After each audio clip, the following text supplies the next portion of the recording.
discussion and debate, atheism, evolution, Bible study, prophecy and doctrine, social issues, and everything Christian. These are Hot Topics with your host Eric, aka Wolf. Welcome.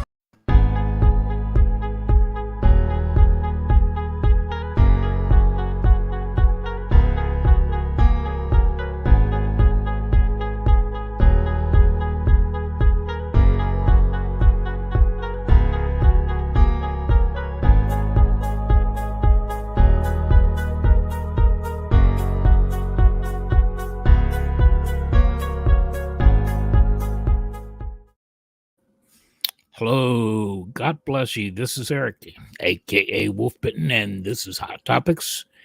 We're just doing a little Bible study this afternoon, just a little short one, so I can go join Brother Bill in a little bit here. This is going to be on something that I think a lot of the church gets wrong. A lot of you got it right, I've got to say, but a lot of people get this wrong. Predestination.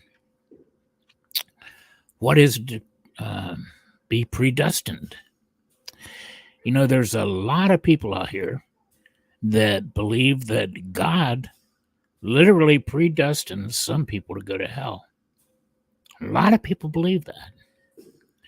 And a lot of people believe that he has predestined other people to be saved.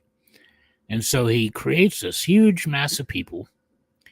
And he says, you're going to heaven, you're going to hell, you have no choice in the matter. That's what they literally believe. I was talking to somebody a little bit earlier today. Seemed like a nice enough fella. But he literally believed that he had no free will at all. And that everything he did, I guess he was fated to do by God, or the situations around him. I was talking to a friend one time, and he says, you know, I don't have free will. And I asked him, I said, well, did you choose to just tell me that? He didn't understand my point. What I meant was he chose of his own free will to tell me that he had no free will.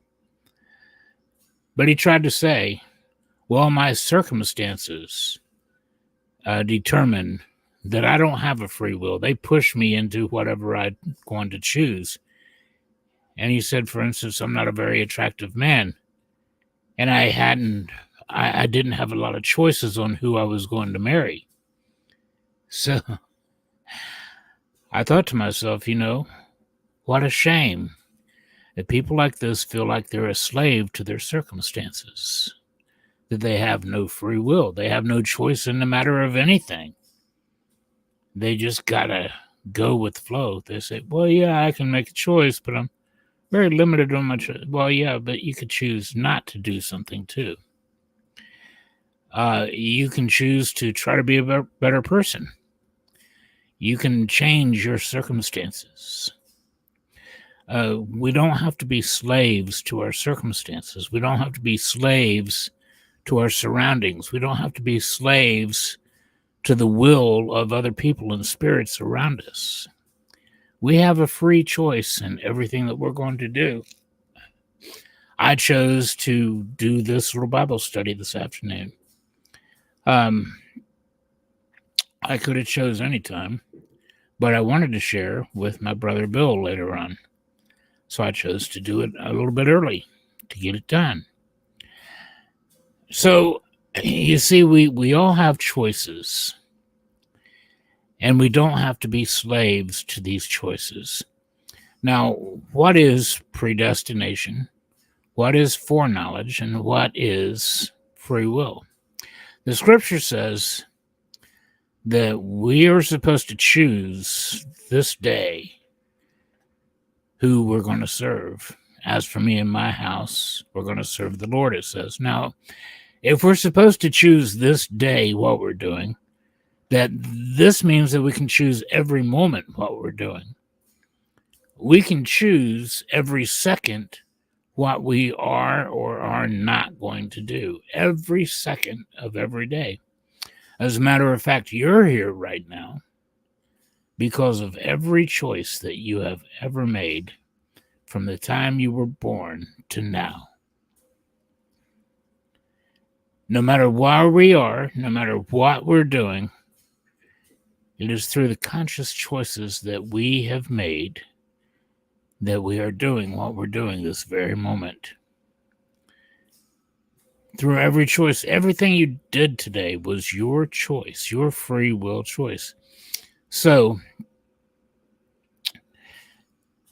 if we have free will, then what is predestination according to foreknowledge? Now, some people think that because God foreknew every choice that we were ever going to make, that he fated us to make those choices, and we don't have a choice in the matter, and that's simply not true.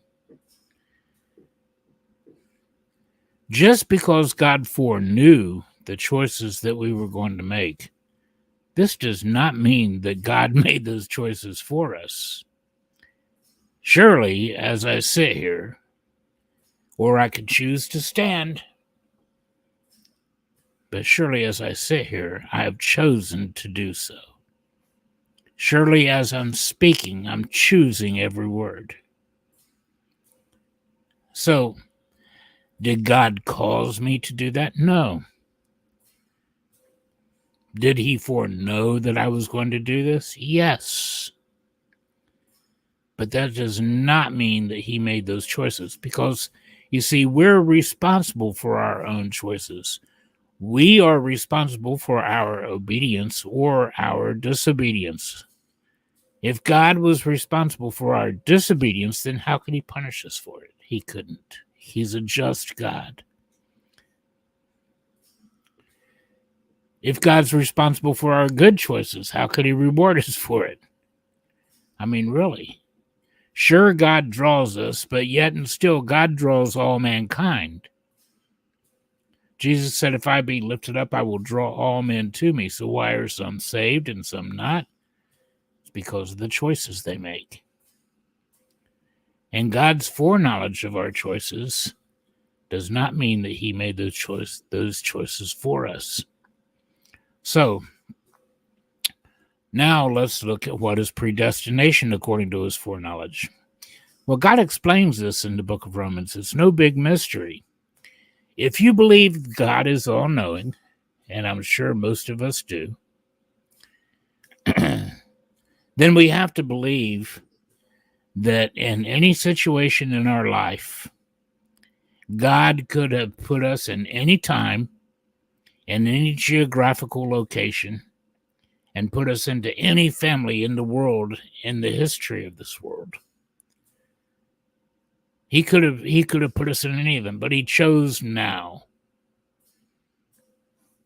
The thing is, though, did God foreknow? Does God know everything? Of course God knows everything. Is God all-knowing? Of course God is all-knowing. So God knew before he chose to put you into this time, into this place.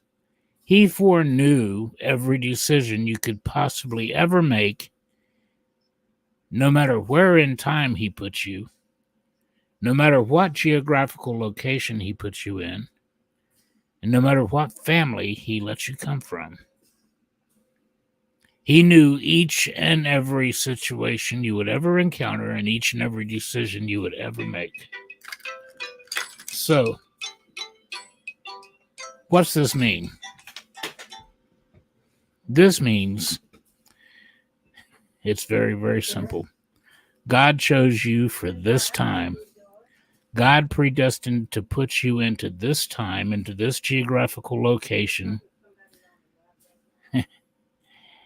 and in the family you were born into, so that you could fulfill his will.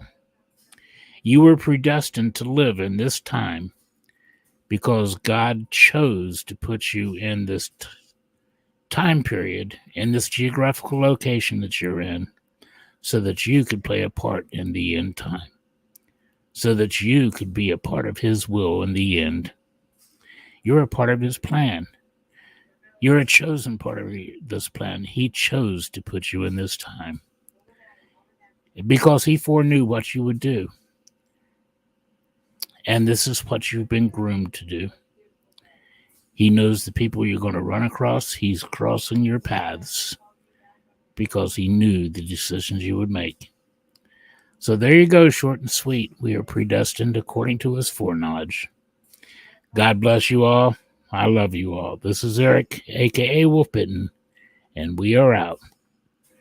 Goodbye.